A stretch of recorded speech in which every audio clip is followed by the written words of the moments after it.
আমি কী করে পুলিশে চাকরি পেলাম সেই নিয়ে সবার মাথা ব্যথা। ট্রেনিংয়ে গেলাম না, কিছু গেলাম না, তার পুলিশে চাকরি কী করে পেলাম? জিজ্ঞেস করেছিলাম, বললো কাজ করে চাকরি পেয়েছে। আমি সৈকতকে ধরিয়ে দিয়েছি, সৈকতের বাবাকে ধরিয়ে দিয়েছি, সায়েন্টিস্ট ছিল তাকে আমি ধরিয়ে দিয়েছি। যে মানুষের জীবন বরবাদ করছিল তাদের ধরিয়ে দিয়েছি, কিছু আতঙ্কবাদী ধরিয়ে দিয়েছি, কিছু চোর ছেঁচড় ছিল, ওইভাবেই কাজ হয়েছে। এরপর হচ্ছে এরা মানে বাড়ির মেয়েরা, বউরা, ছেলেরা আমার পিছনে হাত ধুয়ে পড়ে রয়েছে।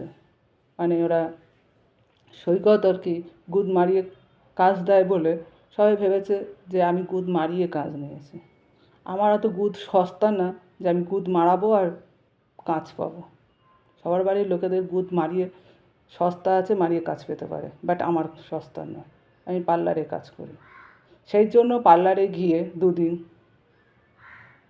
মানে ছোটো লোকের বাচ্চারা, তার ফ্যামিলিরা, তার ছেলেমেয়েরা গিয়ে যা পেরেছে তাই করেছে।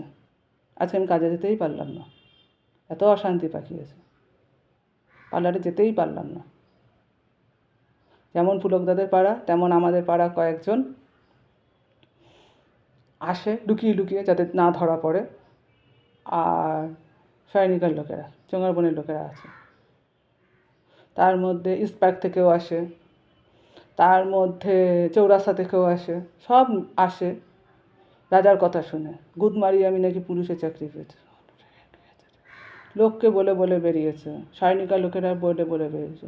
আমি যদি গুদ মারিয়ে পুলিশে কাজ পেতাম তাহলে আমি এখানে মানে তাহলে আমি তো সবাই জানতে পারতো, দেখতে পেতো যে আমি কাকে গুদ মারিয়েছি আর কাজটা পেয়েছি। আসলে রাজার মেয়ে গুদ মারিয়ে বর নেয় তো পা ফাঁক করে, এই কারণে। কারণ আমার বর ছিল আবির, গুদ মারিয়ে আবিরকে নিয়ে নিয়েছে, মানে বিয়ে দিয়েছে আরেকজনে জয়াবতীর আত্মীয়র সঙ্গে। এখন বলছে না ওর সঙ্গে বিয়ে দিইনি। এবার কখনো বলে আবিরের সঙ্গে বিয়ে হয়েছে, কখনো বলে আবার অয়নের সঙ্গে বিয়ে দেবো। সে রাজাই জানে রাজা কী করবে। এইবার হচ্ছে যারা আমার পিছনে লেগেছে এই কারণে আরও লেগেছে, আমি পুলিশে চাকরি কী করে পেলাম, প্রশ্নের উত্তর দিতেই হবে, না দিলে বাঁচতে দেবো না। আসলে গুদ মারানিদের গুদ মারিয়ে পুলিশের কাজ নেবে, তা আমি কী করবো? আমার তো কিছু করার নেই। যারা আমার পিছনে লেগেছে পুরো গুদ মারানি আর গুদ মারানি ব্যাটারা আছে। আমি গুদ মারাইও নি আর কাজও নিইনি, আমি কাজ করেছি, কাজ নিয়েছি। এবার গুদ মারানির মাগিদের বলে দিলাম, ভিডিওটা ছাড়লাম, নাহলে তো ভিডিও না ছাড়লে তো আবার খানকি মাগিরা আবার বোঝে না, কেননা রাজা বলে দিয়েছে যে গুদ মারানি মাগিরা ভিডিও যতক্ষণ ভাইরাল না করবে ততক্ষণ তোরা বিশ্বাস করবি না। তা গুদ মারানি মাগিদের এই জন্য আর ব্যাটাদের জন্য এই জন্য ভিডিওটা ভাইরাল। দেখি কোন গুদ মারানি আছে, গুদ মারানি খানকিরা আছে যে আমি বেরোবো, দেখি কী করে না করে।